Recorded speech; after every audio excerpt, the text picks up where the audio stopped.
Hi hello friends, welcome to my channel. இன்றைக்கி நம்ம சேனலில் வந்து பார்த்திங்கன்னா கயல் சீரியல் பற்றி தான் பார்க்க போகிறோம். கயல் சீரியலில் வந்து பார்த்திங்கன்னா கயலோட அண்ணா வந்து கயலுக்காக என்ன வேணாலுமே நான் பண்ணுவேன் அப்படின்னு சொல்லிட்டு அவங்க வந்து ஒரு உருக்கமாக சொல்கிறாரு. அதுக்கப்புறம் வந்து பார்த்திங்கன்னா கயலும் எழிலுக்காக தன்னோட உயிர் வேணாலும் நான் கொடுப்பேன் அப்படிங்கிற மாதிரி வந்துட்டு அவங்களும் கலக்கத்தில் பேசியிருக்காங்க. ஆனால் எழில் வந்து பார்த்திங்க அப்படின்னா ரொம்ப ஹாப்பியாக வந்து ஃபீல் பண்ணுறாரு. ஏன்னா அவருக்கு எதுவுமே தெரியாது அப்படிங்கிறதுனால ஃபஸ்ட்டு அவங்களோட லவ்வே வந்துட்டு கயல் வந்து அக்செப்ட் பண்ணுவாங்களா அப்படின்னு வந்துட்டு எழில் வந்து எதிர்பார்த்துட்டு இருந்தாரு. அக்செப்ட் ஆகி என்கேஜ்மெண்ட் ஆகி இப்போ கல்யாணம் அப்படிங்கிறது வந்து கட்டத்தில் நெருங்கினால ரொம்ப ஹாப்பியாக அவர் வந்து ரொம்ப ஃபேஸ் பண்ணிட்டு இருக்காரு. ஆனால் இவங்க ரெண்டு பேரும் வந்து ரொம்பவே குழப்பத்தில் இருக்காங்கன்னு சொல்லலாம்.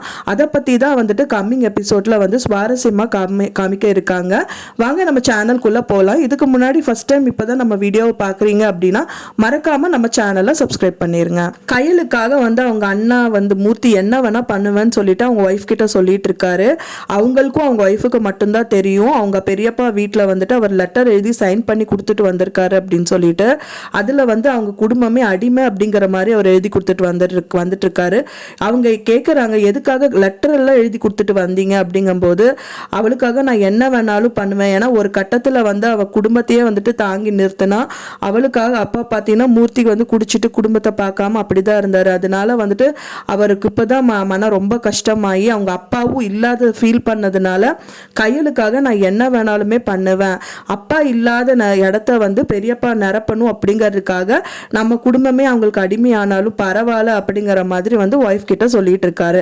இன்னொரு கட்டத்தில் வந்து கயல் என்ன பண்ணுறாங்க அப்படின்னு பார்த்தீங்கன்னா எழில் வந்து கிடைக்க மாட்டாங்கன்னு சொல்லிட்டு ஃபீல் பண்ணிட்டு அழுதுட்டு இருக்காங்க சாப்பிடாம. அதை பார்த்தோன்னே அவங்க அம்மா வந்துட்டு அவங்க சாப்பாடு பனைஞ்சிட்டு நீங்கள் சாப்பாடு ஊட்டிட்டு அவங்க கிட்ட பேசிட்டு இருக்காங்க. அப்பா நல்லபடியாக உனக்கு கல்யாணம் ஆக போகுது, எத்தனை நாள் கனவு தெரியுமா, அது நிறைவேற போகுது அப்படின்னு சொல்லிட்டு சாப்பாடு ஊட்டிட்டு இருக்காங்க. நீ அப்படி நினச்சிட்டு இருக்காம அது நடக்காது அப்படின்னு சொல்லிட்டு அவங்க அழுகுறாங்க. அழுகும்போது தான் தெரியும் ஏன் எதுக்காக அழுகுறன்னு, ஏதோ மனசில் கஷ்டத்தை ஏதோ சுமந்துட்டு இருக்கியா, எப்பவுமே வந்துட்டு நீ சாப்பிடாமையே இருக்க மாட்டேயே, குடும்பத்தை காப்பாற்றணுங்கிறதுக்காகவாது நான் சாப்பிட்டு தான் ஆவேன் என்கிட்ட வந்து கேட்பேன், ஏன் சாப்பிடல அப்படின்னு சொல்லி கேட்கும்போது அதெல்லாம் ஒன்றும் இல்லைம்மா அப்படின்னு சொல்கிறாங்க. நீ எனக்கு ப்ராமிஸ் பண்ணி கொடு அப்படின்னு சொல்லிட்டு அவங்க அம்மா கேட்கும்போது ப்ராமிஸ் எல்லாம் வேணா நான் சாப்பிட்றேன்னு சொல்லிட்டு அழுதுகிட்டே அவங்க சாப்பிட்றாங்க. அதுவும் வந்துட்டு காரணம் என்ன சொல்கிறாங்கன்னா அந்த குழம்பு வந்து காரமாக இருக்குது அப்படிங்கிற மாதிரி அவங்க அம்மா கிட்ட சொல்லிட்டு அவங்களோட மன கஷ்டத்தை அவங்கக்குள்ளேயே அடக்கிக்கிறாங்க. இன்னொரு சைடில் வந்து பார்த்திங்கன்னா எழில் கயலுக்கு கால் பண்ணுறாங்க. கால் பண்ணிவிட்டு ஐயோ கயலோட ஃபோனை வந்து இனிமேல் அவங்கள டோட்டலாகவே அவாய்ட் பண்ணணும். ஏன்னா இப்போ வந்து ரொம்ப ஃப்ரெண்ட்லி நல்லா பேச ஆரம்பிச்சிட்டோம் அப்படின்னா நம்ம பிரியும் போது கயலுக்கு வந்து நம்மளை வந்துட்டு விலகி போகிறது அப்படிங்கிறது ரொம்ப வலிக்கும். அதனால இப்போ இருந்தே அவாய்ட் பண்ணலான்னு அப்படின்னு சொல்லிட்டு கயல் வந்து நினச்சிட்டு இருக்காங்க. எழில் திரும்ப திரும்ப கால் பண்ணுறதுனால எழிலோட அம்மா வந்துட்டு எழில்கிட்ட ஏதாவது சொல்லிட்டாங்களோ அப்படின்னு சொல்லிட்டு பயந்துட்டு கால் அட்டன் பண்ணுறாங்க. அப்புறம் பார்த்தா தான் அவர் சொல்கிறாரு, எழிலுக்கு வந்து என்கேஜ்மெண்ட் ஆனது, கயலுக்கு என்கேஜ்மெண்ட் ஆன ஃபோட்டோஸ் எல்லாம் நான் சென்ட் பண்ணுறேன், நீ பாரு, எனக்கு ரொம்ப எக்ஸைட்டடாக இருக்குது, நான் உன்னை ரொம்ப மிஸ் பண்ணுறேன், அட்லீஸ்ட் நான் ஃபோன்லேயாவது பேசலான்னு சொல்லிட்டு தான் கால் பண்ணுறேன்னு சொல்லிட்டு கயல்கிட்ட பேசிகிட்டு இருக்காரு.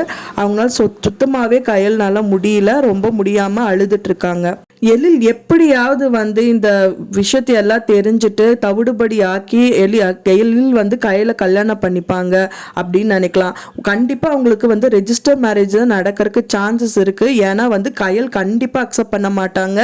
எதுனாலன்னு பார்த்தீங்கன்னா அவங்க என்னதான் எழிலோட அம்மா வந்துட்டு கயலை கல்யாணம் பண்ணிக்க கூடாதுன்னு சொல்லி மிரட்டினாலும் கயலுக்கே தெரியும் எழில கல்யாணம் பண்ண அவர் இறந்துருவாரு அப்படின்னு சொல்லிட்டு.